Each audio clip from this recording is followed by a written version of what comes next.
I would like to welcome you to today's webinar, Who You Must Know in Latin America, Costa Rica, a proven track record destination to outsource. My name is Arlene Itori, and I'm a webinar coordinator for the Outsourcing Institute, and it is our pleasure to be the co-host of today's event with Procomer. I'll be working in the background to help answer any technical or general questions that you may have. We encourage you at any time during the presentation to submit your questions to today's speakers. To do this, click on the questions box, type your question in the space provided, and click on the Submit button. Today's webinar is being recorded. You will be receiving a follow-up email in approximately 2 days, which will include a link with today's recorded webinar and presentation slides. The webinar recording and the presentation slides will also be available at outsourcing.com. So without further ado, I will now turn it over to our moderator, Frank Casal, founder and CEO of the Outsourcing Institute, for the formal introduction of today's speakers. Thank you. Thank you, Arlene, and welcome everyone. We have a very interesting topic today.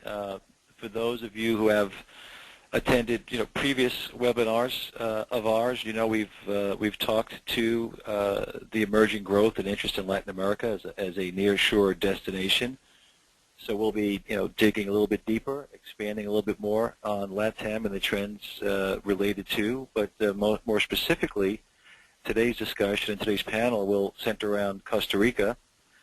And I don't get to visit all of the countries and all the destinations that we attempt to monitor at the Outsourcing Institute, but I certainly had the pleasure of a trip last year to Costa Rica and personally experienced just the wonderful culture, the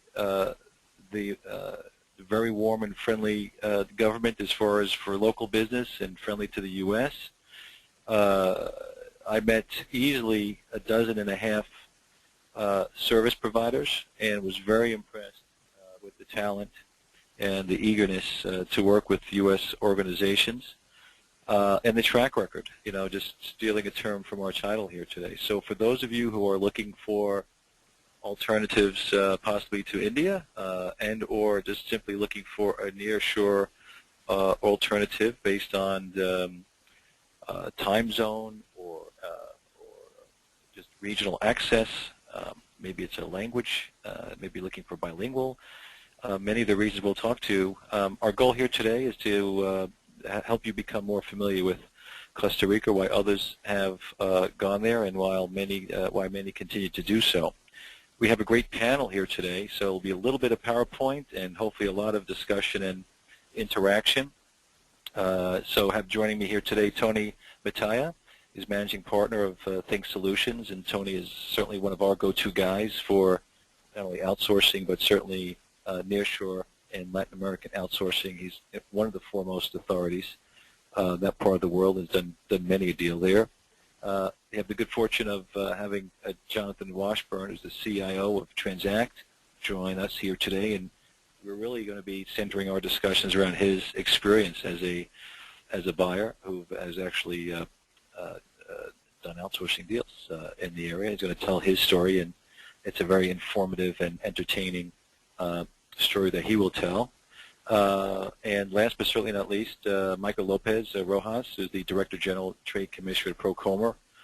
And Michael is really our go-to guy for business discussions and even any liaisons between U.S. and the government of Costa Rica. Michael was the person that was good enough to invite me to Costa Rica a year or so ago, and he's also invited me again this year. So I guess I was fairly well behaved, and hopefully I provided some value last time. So, and hopefully we'll get a chance to talk to and plug that gathering that's forthcoming. I think next slide, Arlene, is just a quickie commercial for the Outsourcing Institute. Whenever we have these gatherings, half of the people are longtime members, and a third to a half are relatively new. But in the simplest sense, we have over 70,000 members globally, and we're considered by many to be the go-to place for trends, best practices, case studies. We provide services such as training. We have some pretty interesting software around allowing people to develop their own outsourcing RFP and do vendor selection. We have sponsorship and promotional opportunities for Service providers, if you're looking for a job or looking to hire someone in the outsourcing space, we have CMS, which is our sister company, and we specialize in local gatherings. We call them road shows. So we don't do large national trade shows, if you will. We focus more on local, and we have something coming up in June. If you haven't heard, you will shortly in New York City. And that's basically it. Just don't want to take up too much time there, but wanted to make sure you know who we are. So let's get to the topic slide, Arlene, and thank you. Arlene, would you like me to talk to this slide, or should I pass it over to Tony? Tony's going to speak to the slide, Frank. Okay, so here we are. Okay, super. You did tell me that already. Sorry about that. Tony, let me pass it to you, buddy. Okay, no problem. Thank you, Frank.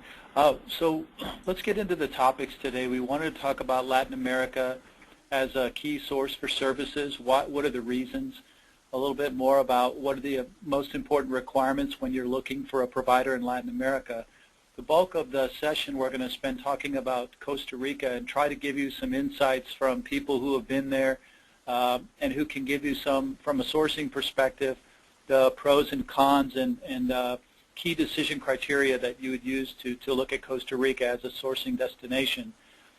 We also are going to look at, give you some comparison to put it in perspective of Costa Rica versus the rest of Latin America, as well as compare it to India. And then Jonathan's going to take you through his experience in his decision making in looking at different alternatives to where he can place some services, and how he ended up looking at Costa Rica as the optimal destination for his situation. So we're trying to give you a good mix of advisory experience as well as real on-the-ground experience. And then Michael will pick it up and give you more information about Costa Rica and also events that he has coming up that can help you further your investigation if you're interested. Next slide, Arlene. Okay. So why is Latin America a key source? What we're seeing is a lot of companies now are looking around and saying, you know, we have really been putting a lot of our services in India or in one location perhaps, and it really needs some diversification of the portfolio of services. In addition to that, a lot of services now are requiring more and more collaboration between the buyers and the providers. And that becomes difficult sometimes when you're working across very disparate time zones, different cultural and different management philosophies. And you'll find that as you work closer and closer together to collaborate on services, and as services move up the food chain, so to speak, from a commodity service to higher value type services, the cultural compatibility and being able to work closely together, it becomes more and more important. In addition to that, one of the main drivers for putting services outside the U.S. and into places like India were cost savings. And what we're finding is attrition rates being high and other hidden costs can impact those savings, which is making it more and more of a lower gap, a smaller gap between those savings that we used to see between other destinations such as Eastern Europe, or more importantly, nearshoring destinations such as Latin America. In addition to that, risk is becoming more of a significant criteria with some of the recent issues that have happened in the Middle East as well as in Asia. We had the bird flu scare. Other things have caused people to start looking around there and seeing what are the alternatives. And what they're finding is that Latin America is a proven source, and it's a lower risk source. The key is, where do you locate it within Latin America so that you can obtain savings and gain access to better skills. So what are the most important requirements we typically see when looking for a provider? The first consideration is, what type of service are you looking to do? What are the key requirements of the potential providers that you'll be partnering with?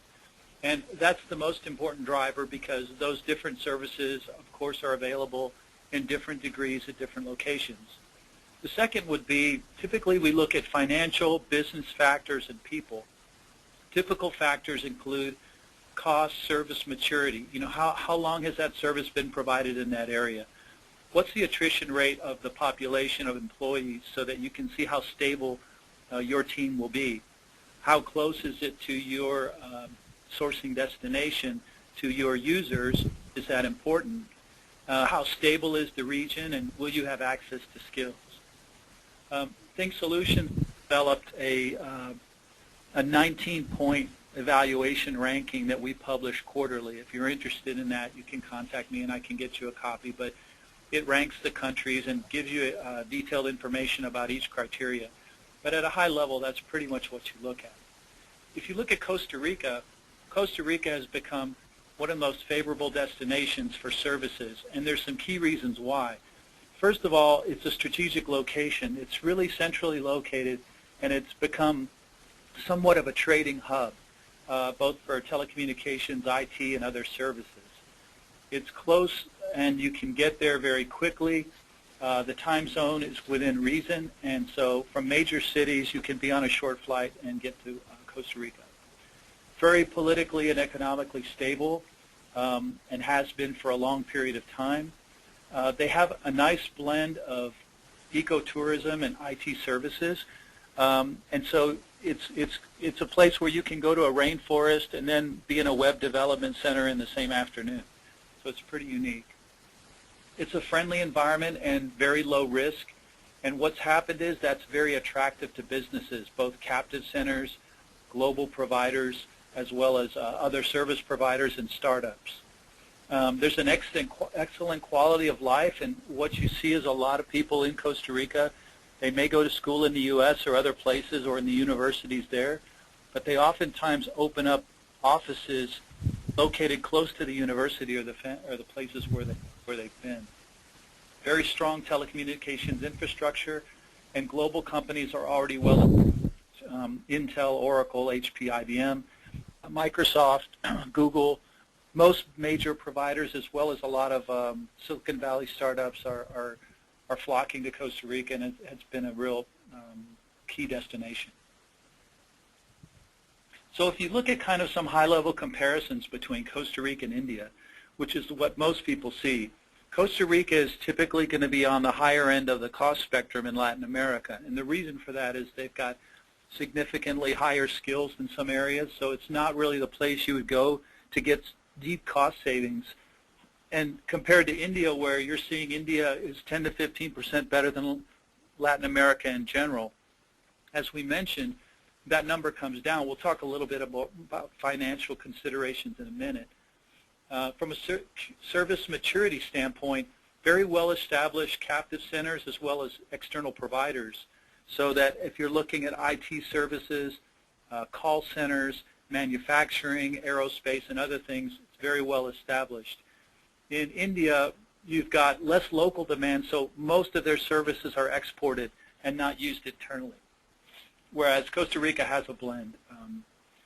From an attrition perspective, this is a key differentiator, and you typically see 8% attrition in the IT sourcing sector, where you see anywhere from 25 to 55% in the business process and IT sector in India. So it's a considerable problem when you try to have a stable project team working in your area. Proximity, of course, it's a major difference. You can be in Costa Rica very easily. There's a lot of flights. It's a very easy in and out process. From a regional stability standpoint, it's one of the top destinations in the world. Very stable government, as opposed to India, where there's a significant amount of corruption.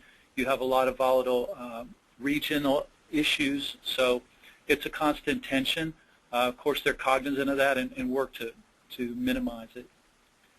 Infrastructure is excellent, and very good support of government for that, and India is really rapidly improving their infrastructure, and they've pledged a lot of money towards it, but there is one of the considerations people typically make. From a language capability, English is a second language in Costa Rica, but the population is very highly educated, and English is spoken by most of the people that do these type of services, and in fact you'll find that the accents are very good. If you compare it to Latin America, as we've mentioned already, in Latin America, typically Costa Rica is going to be higher on the end of the cost spectrum, closer aligned to Brazil or Mexico, as opposed to the lower cost regions, and that's mainly due to their highly educated workforce and maturity in the services area. So you're going to get higher quality services.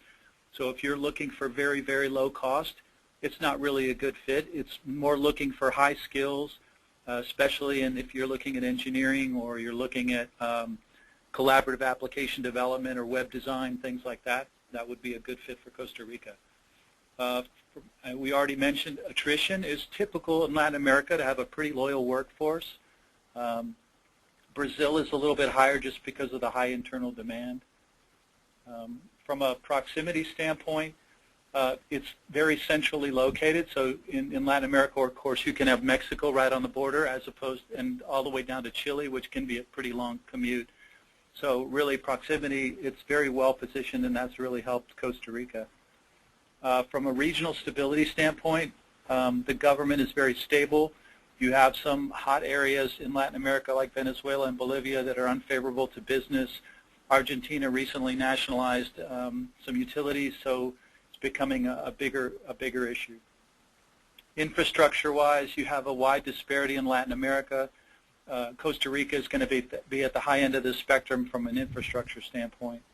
And then skills, again, the larger countries like Brazil, Mexico, Argentina are going to have similar English-speaking capabilities and Spanish-speaking capabilities to Costa Rica. Of course, Brazil's first language is Portuguese, so that's different. So if we just look at financials, because that's a key driver. So typically Costa Rica has a smaller but a very capable labor pool. Excellent skills, so you're typically seeing really looking at, as I said, services that typically require higher end, more collaborative work with your users and to solve more complex problems. The key thing to look at is when you're making this decision is TCO, or total cost of ownership. Make sure you're factoring in the attrition and impact on productivity. Make sure you're comparing the skills, apples to apples, so that you're not comparing, say, someone has 1 year of education to someone in Costa Rica who perhaps has extensive training and more elaborate training in the U.S., and they're very well versed in methodologies, to someone who's more of a junior programmer just because the titles are similar. Very open capital markets. There's access to funds and investment dollars. A lot of startups locate their support services in Costa Rica. So there's a very good relationship between Silicon Valley, for example, and Costa Rica. And very stable currency and inflation. We'll take a look at that in a second. The only real issue from a negative perspective, as I mentioned, they're on the higher end of the spectrum of Latin America for costs. So you're not going to go there to get extremely low cost savings. If you look at inflation, just a quick chart. I've got a couple charts here just to show you the differences between, India, the U.S., Mexico, Brazil, Argentina. You can see Argentina with a large spike in the last few years. But Costa Rica has really been fairly stable, and it's comparable to Brazil, the Mexico, and the U.S. On the next chart, if you look at that, it just shows you for 2010 just a snapshot, and you can see how Costa Rica is in a very well positioned. So as you can see, as India's inflation rate has been increasing rapidly, they're having more and more difficult justifying the difference in price because that gap can quickly close. So now I'm going to turn it over to Jonathan, and Jonathan's going to talk to you a little bit more about his experiences in Costa Rica. Hi, so I'm Jonathan. I'm the CIO of Transact, which is a marketing services firm in New Jersey, and just some relevant background. We've outsourced work into India a couple of different times, and with reasonably long runs, built a captive shop in Ukraine, and all those experiences were at the end unsuccessful, not from a, if you look on the numbers at the cost savings, but the total cost of ownership and the productivity overall. So I spent the last year looking at Latin America to try to get it right, and got a few themes as to what's relevant for the region and why it's going to work this time.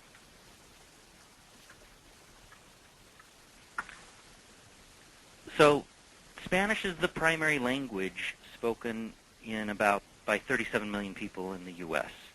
U.S. presidential speeches have been translated into Spanish since the Clinton administration.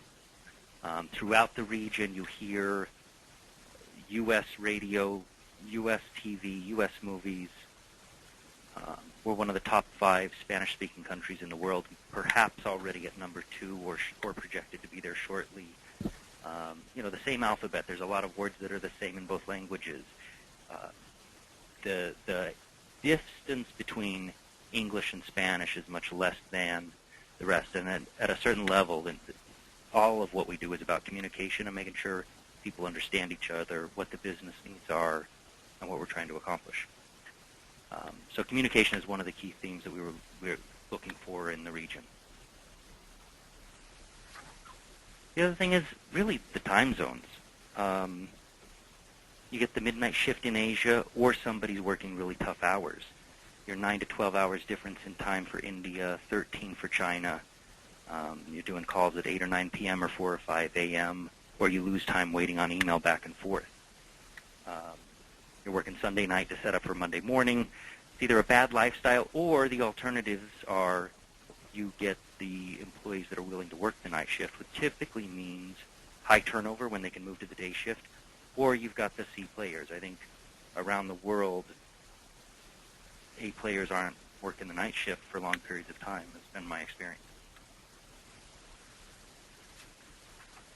And it's a little better in Europe, but you're still 6 to 8 hours ahead of the U.S. 10 a.m. here is 5 o'clock in Bulgaria or Ukraine. It's even harder on the West Coast. By the time I've got my second or third cup of coffee, they could be into their second or third vodka. Issues that come up late in the afternoon, just wait for tomorrow. Or if you wait until the overlap time zone, the work may not get done until even the next day. It's a little tricky because we thought that overlap time zone is good and we can just have the conversation in the morning. But you explain everything in the morning and then they go home. So you lose more time than you may think just by looking at the overlaps.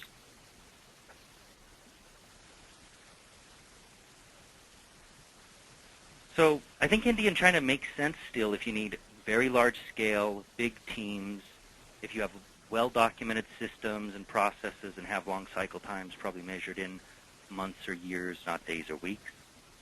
If you're pursuing a more rapid delivery cycle, not well-documented perhaps, if you need fluid communication, I think Latin America presents a real opportunity because of the ease of communication and really the time zone differences.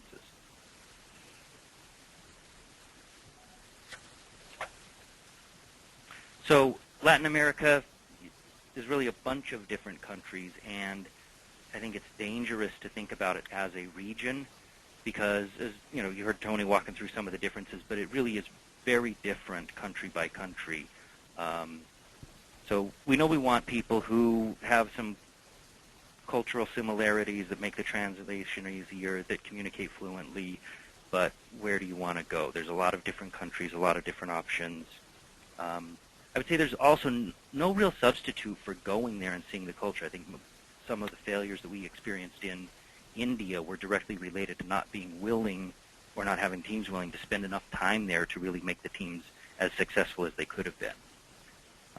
And even though Chile is a long way away and it's a long flight, it's not just the time travel that you heard Tony speaking about, but it's the time zone difference. So it's not so bad to take a 13-hour flight to Chile overnight, sleep on the plane, wake up, and go to work. It's very different than having a major time zone shift as well. And Costa Rica is still a lot closer and easier to get to for me than Los Angeles. So Tony had a relatively formal structure for how to look at the region and how to look at the different countries. I think he said it's the business factors and the people.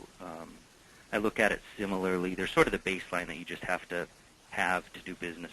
You know, we're relying on communication and a lot of interaction between the teams, including people visiting. So we have to be able to get there and have people feel safe and just be able to work. That's sort of the ability piece.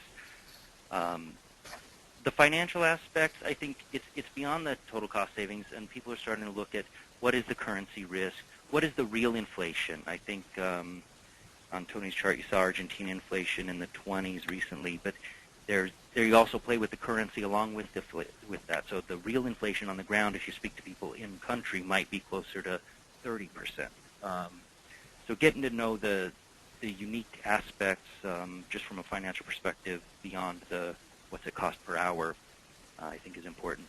And then on the skill set or the people aspect, I think distinctly about the capability, the base education, the technical skills, the language skills, and then just the sense of life in country and how it feels when you're there and what's the fit from that perspective. So I'll sort of walk through my take on the last year's travel and what I saw. You can go to the next slide. I spent time in 5 different countries, met with the government promotion agencies, vendors, attorneys, accountants, realtors, recruiters, try to get the lay of the land from a bunch of different angles. These are obviously sort of my subjective view, but here it is. Argentina, Tony talked about the nationalization. At the end of the day, Argentina is interesting from a good workforce, creative, technical, but not an option today, in my opinion, just with the uncertainty of the environment. They can overnight change the rules on the travel visa and how long you can be in country. They've made it very difficult to buy dollars. It's almost impossible to import anything into the country currently. It's not a real option from my point of view. Brazil is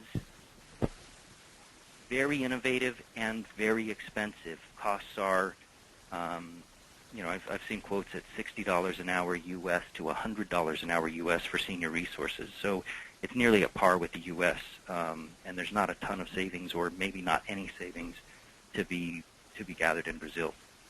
And again, it depends on what kind of work you're doing and what skill sets. Obviously, Tony talked about apples to apples skill sets. So take my perspective with a grain of salt. I'm looking at technical developers. Chile's interesting. They're stable, open immigration. So they let you import anybody from anywhere in the world. Pretty simple visa processes, which sort of compensates for the small size. You've got to watch the size of some of these countries, but the ability to get resources at scale, if that's a concern for your operation. But it's also expensive, and a lot of the companies I met with in Chile are outsourcing into Argentina now or into other countries in the region. Tony talked a lot about Costa Rica. I'll say a little bit more about it. There was some inflation, but it seems to be under control. The service culture is remarkable in Costa Rica. I think Tony talked about the marriage, if you will, or the harmony between the ecotourism and the technology industries. I think that shows up in the customer service culture, and I think as a country there was an effort to become customer service and open up to the tourism industry, and that translated into a workforce that speaks English and is very customer focused. And also the technical skill sets are great. The education is good, and you're running into companies that have experience, not just education, in their workforces. Finally, I spent some time in Peru. It's an emerging market, still developing. Some higher costs, scarce English, but if you're looking for the really low-cost options, it's comparatively inexpensive. So I probably already explained it, but we started to put work into Costa Rica. Go to the next. And this may be terribly redundant, but at the end of the day, the communication is excellent, the best English in the region, the best cultural fluency. You find great niche players, and as I was saying, it's not just the education, but you've got Intel, HP in there for a long time, so you've got a pool of resources that have been trained and working in this industry for quite a while. So they've also got an experienced workforce that is maybe rare in some of the other countries. Proximity, it's a big deal. Not just the time on the plane, but the cost. It's probably a third of the travel cost just on airfare versus a Chile or an Argentina or maybe even Peru. And it just makes it easy to spend time there with the team or to bring the team here. So it's a lot more than just the how far is it to travel, but the time zone and the cost and all of it. And then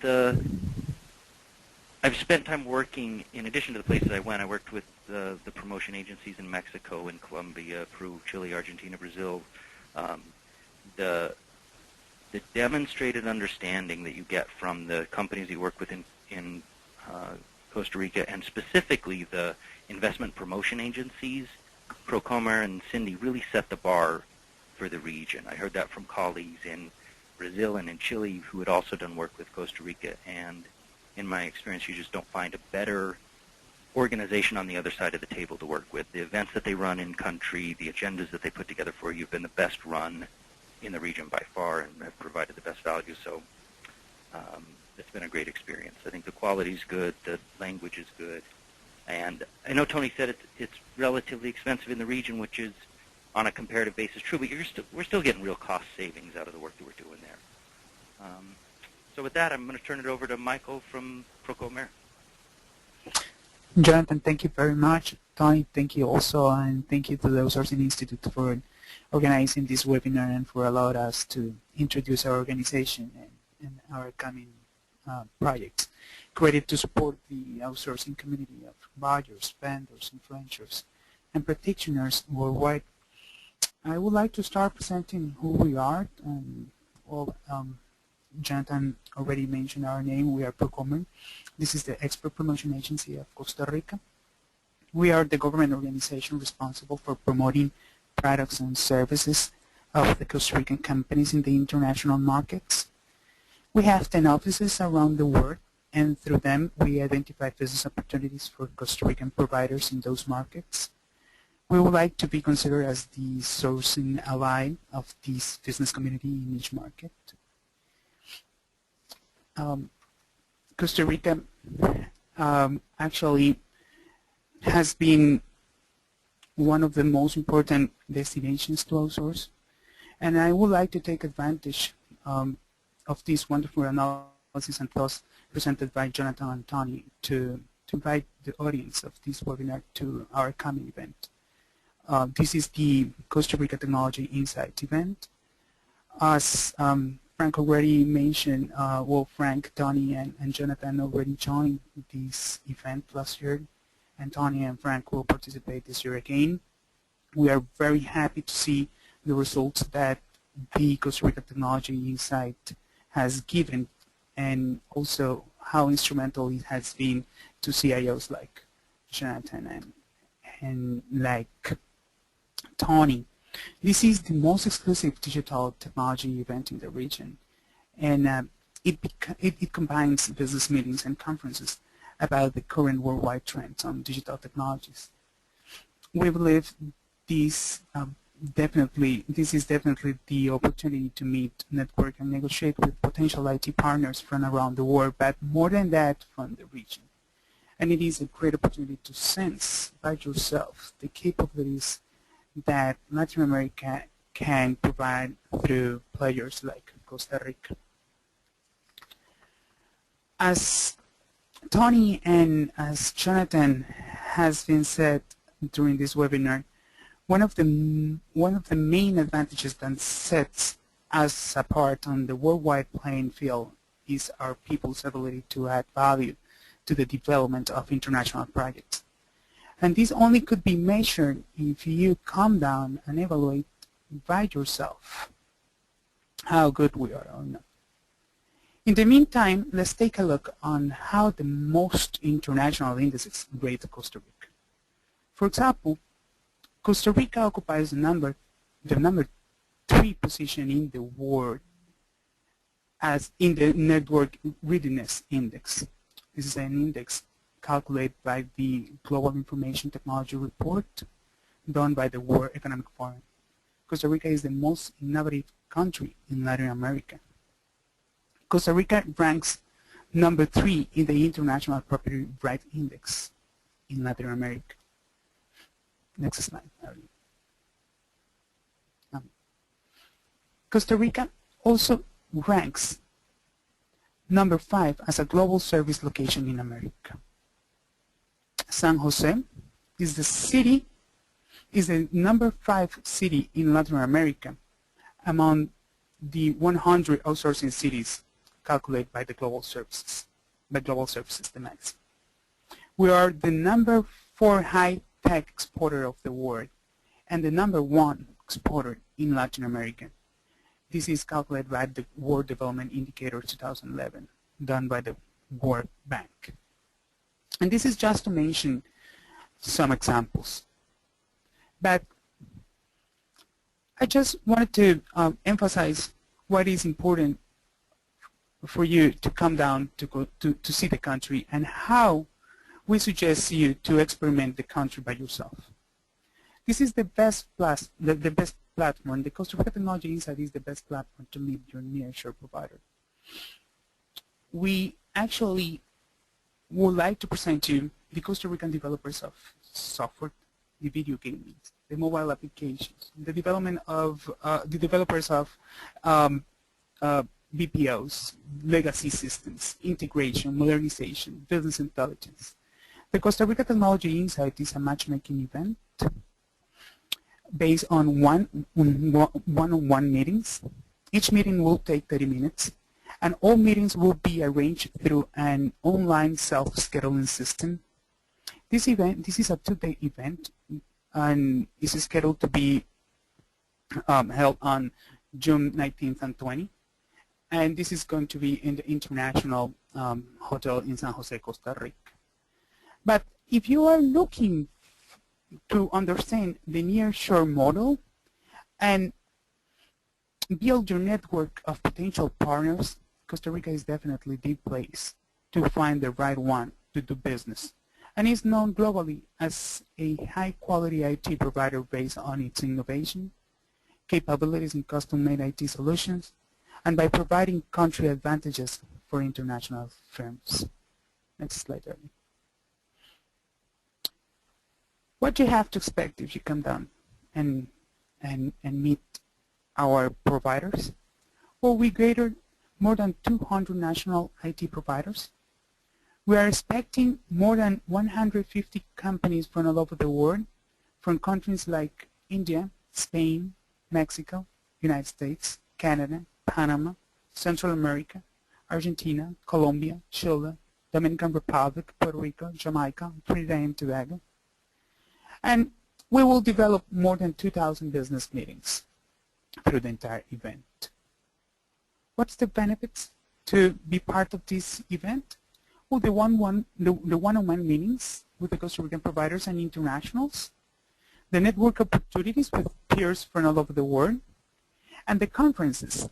We have confirmed Infotech Research Center as our keynote and opening speaker.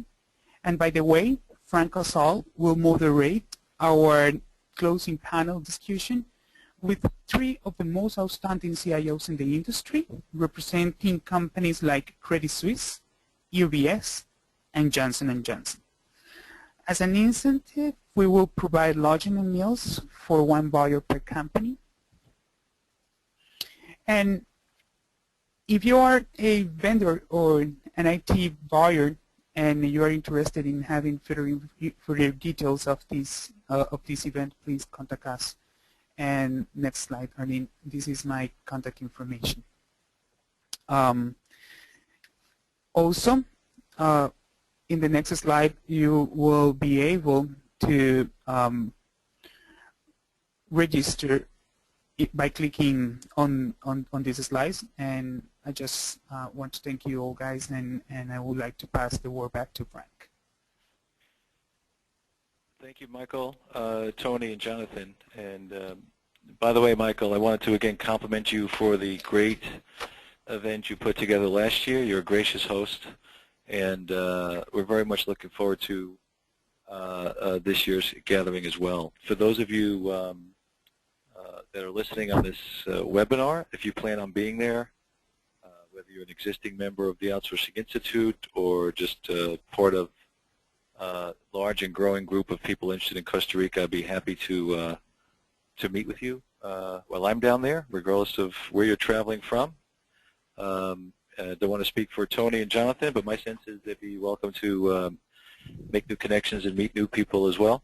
So it's just one more benefit to be there. I can tell you, aside from the meetings I had scheduled, there were a handful of additional meetings I had that were unexpected and very, very valuable. So it was time well spent, and Michael's a gracious host. I have a couple of questions, if I may. I think we have a little bit of time, Arlene, so let me get right to them. My first question, Jonathan, is for you. You referred to time zone multiple times in your presentation, and my experience as well has been that is a key factor in drawing people to Latin America in general. Any advice to those who are, a bit worn out from wherever they may be outsourcing to currently, where the time zone thing is not working for them? They're looking to consider alternatives, but they have to maybe do a good job of building a business case to the CFO of making that shift. Any suggestions to someone that wants to win that argument? Yeah, I wish I had a better mathematical backup for it, but my sort of heuristic has been at least a 30% discount to the savings is sort of what we use in our internal numbers for calculations. For the disconnect that happens when you're more than 3 time zones away. It's been a useful number for us. I think if you want to get down paths and really have to work hard to justify, there's also probably some attrition and turnover related to the team that gets stuck on those late calls or is working Sunday night to deal with the team that's starting up that night. So I think there's some. It's really in the TCO number, and some of those are hard to calculate. But that's what we use 30%. Okay, super. I have one more question for you, Jonathan. You mentioned in one of your slides you referred to in reference to Brazil. You referred to a social expense. Can you explain what you meant there? Sure. I don't think I understand it quite perfectly, but you'll start to hear people talk about the Brazil tax, and you wind up getting very close to 100% of cost per employee going into the social system, whether it's through the Social Security programs and others. There's also it's pretty difficult to move people around to get Brazilian resources to into the States. There's tax problems. There's a whole host of issues that sounded scary, but at the end of the day, the cost is so high that it almost didn't matter. Okay, no, good point. So, question for you, Tony.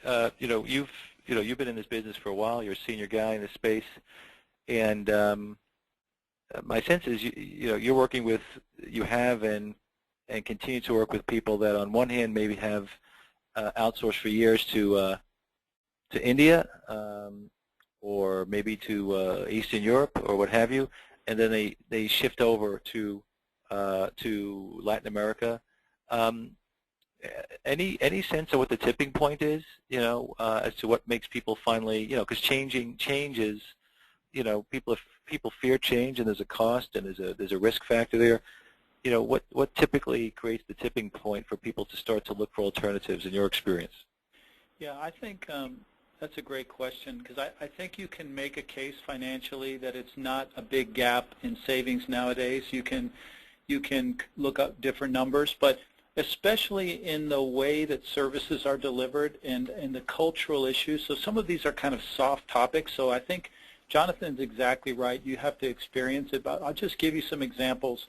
In working with, say, software development, if you have very well thought out and documented specifications and you just need that exact thing done for the lowest possible cost, in India they have very clearly drawn out processes and software factories to accomplish that.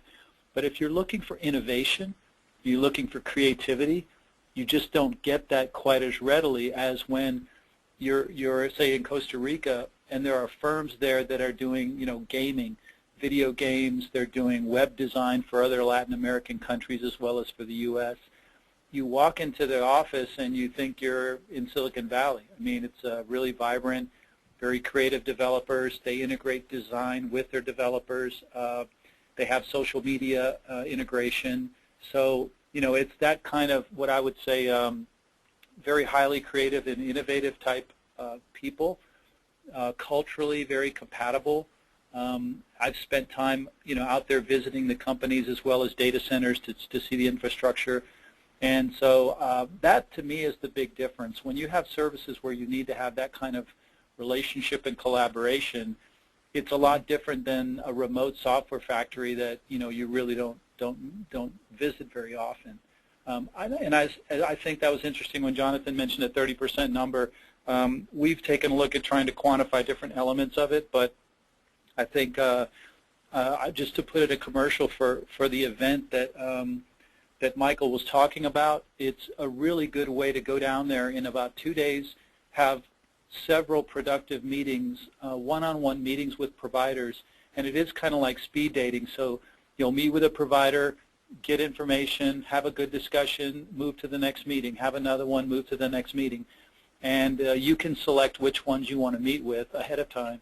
So it's really a creative way to be highly productive in just a few days. And then I would encourage you to go out and maybe visit with a few of the companies that you found really interesting. Go see their facility, look at the people, and that will give you a really good sense of what you can actually get. Thanks, Tony. Michael, a question from someone in our audience. It says here, just 4 years ago, the largest outsourcing center in Costa Rica had only approximately 150 people, and at that point there were large lead times. You know, what's changed? Can you address that, Michael? Sure. I think that that's definitely have changed. We now can see outsourcing providers of the size of 300 people, and of course we're still having outsourcing providers of the size of 150, 100 people. I think that the ability of our local providers of having an strong education programs that also support their technical people working with them is definitely helping our industry growing fast. I think that also the relationship that our organizations and the academia and the private organization, the private association chambers are doing, supporting our local providers, are helping to enhance the presence of the local providers in the country.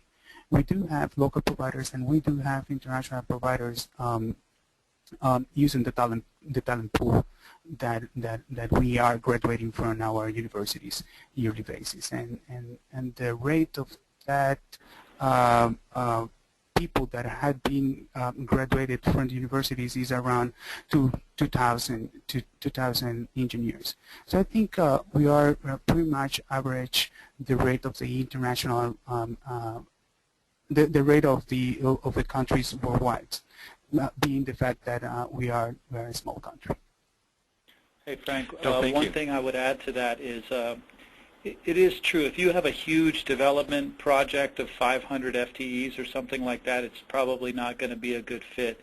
But one of the things I found unique was when you meet with these different companies, they may have 100 people in there, but they also are very willing to work together. So if they need resources, they can obtain resources from one of the other companies in Costa Rica. They have very good alliances and relationships. They also, some of them have other delivery centers located in lower cost parts of Latin America. So if necessary, they will staff those projects from, say, a lower cost region for some of the lower cost tasks or lower skilled level tasks, and they can deliver a better blended rate. So they've gotten creative in ways that they can deliver the services as well. Jonathan, question for you regarding culture. So, we have a very large membership network, over 70,000 members. We get to see and hear a lot. And, one of the trends that continues to get my attention is that, year after year, deals seem to be negotiated on the front end, mostly around pricing and penalties, and on the back end, a handful of each of these deals fall apart based on culture and chemistry. So more and more, enlightened buyers are starting to, put a little more weight on things like culture and chemistry, tougher to quantify, tougher to, plug into a spreadsheet. But my sense is, you have a good sense of how that played out as a positive, as you selected Costa Rica. How would you describe that? This is always tricky, but anything you can talk to as far as the culture, kind of the people connection of working with people in Costa Rica? So I don't want to oversimplify the cultural barriers and the differences, but from a cultural perspective, Costa Rica is almost like it's very, very little difference from an understanding perspective, from an ability to relate perspective, from they understand my poor humor and the social reference. It's not been a noticeably different culture. That's different than in some of the other countries, and again, I think that's related to the tourism industry. The country is used to dealing with people from all over the world, but particularly a lot of tourists from the States, and it just wasn't that different. You have the classic sort of worried about Latin America time and those sorts of things that, again, in Costa Rica, I didn't experience as much as in the rest of the region. It is different, it is unique, but it's as close as I found. I don't know if that was useful, but no, that's fine. Yeah. No, that's fine. Michael, would you add anything? As yours, you meet with businesses all day long for people that are that decide to commit to Costa Rica. What role do the people and the environment and the culture play after all the math is worked out? Yes, I think. Well, I'm Costa Rican, and I have to say that the fact of being here in U.S. definitely helped me understand what's the cultural affinity that we have as Costa Ricans. We are a small country, and we're proud to say that we are very well educated people. We are a very stable economy and quite well developed society. We understand the other's needs, and we respect the other people's needs.